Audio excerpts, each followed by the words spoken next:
Shalom, selamat pagi saudaraku. Renungan pagi kita hari ini 13 Februari berjudul Membersihkan Udara. Ayat intinya diambil dari Kisah 17 ayat 25 bagian akhir. Demikian firman Tuhan. Dialah yang memberikan hidup dan nafas dan segala sesuatu kepada semua orang. Bersama saya, Pendeta Andre Daembani. Mari kita dengarkan penjelasannya. Udara yang kita hirup lebih dari hanya sekedar oksigen. Udara kita ini memiliki campuran berbagai jenis gas berbeda yang menutupi bumi dalam lapisan yang tebalnya lebih dari 400 mil atau sekitar 644 kilometer yang disebut sebagai atmosfer. Udara terdiri dari sekitar 78% nitrogen, 21% oksigen, dan sejumlah kecil argon, hidrogen, karbon dioksida, dan beberapa gas lainnya. Oksigen adalah kebutuhan terpenting fisik kita. Setiap nafas yang kita hirup membawa gas yang menopang kehidupan ini ke dalam paru-paru kita. Oksigen kemudian menyebar ke aliran darah kita, yang kemudian diangkut ke seluruh tubuh melalui sel darah merah kita. Kita semua tahu bahwa kita akan mati jika tidak bernafas, tetapi tidak banyak yang menyadari bahwa kebiasaan bernafas yang buruk dapat mempengaruhi kesehatan kita. Saudara bisa bernafas lebih baik dengan menggunakan paru-paru saudara dengan lebih efektif. Idealnya, saat bernapas, paru-paru seharusnya akan membesar melalui penurunan diafragma, yaitu otot yang memisahkan paru-paru dari organ perut. Hal ini dapat dicapai dengan melepaskan otot perut saat saudara menarik nafas.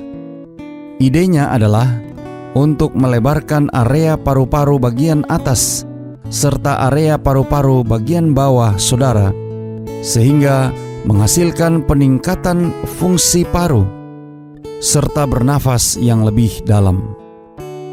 Ini membuat pertukaran oksigen dan karbon dioksida lebih efisien. Fakta menyatakan bahwa latihan pernafasan dalam tersebut adalah salah satu cara paling sederhana untuk mencegah beberapa jenis pneumonia.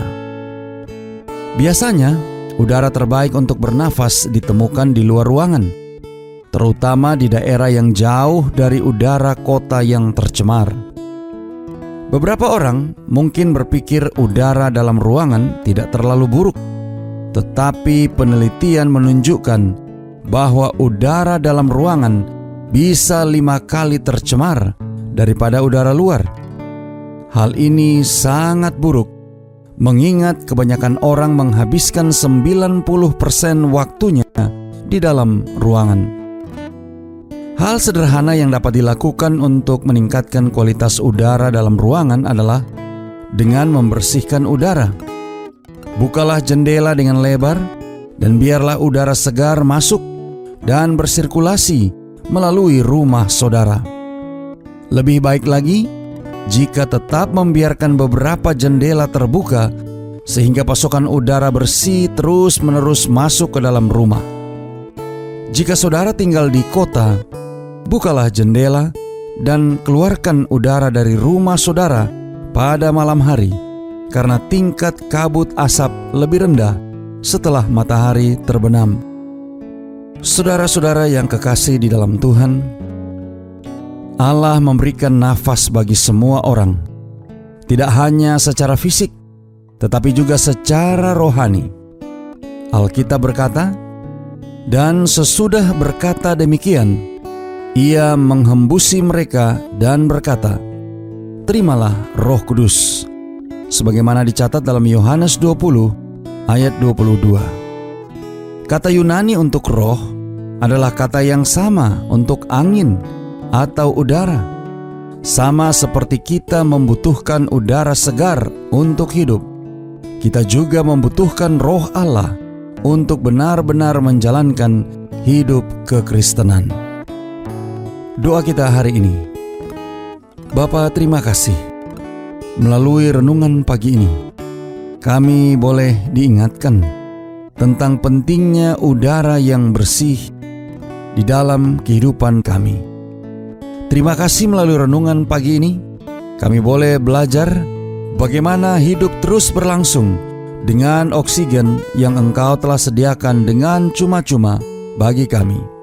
Tolong kami hari ini Bapa, biarlah dengan pertolongan kuasa Roh Kudus-Mu, kami boleh dapat disanggupkan menghidupkan firman yang sudah kami dengarkan, agar kami boleh senantiasa menikmati udara yang bersih yang akan bermanfaat bagi tubuh jasmani kami.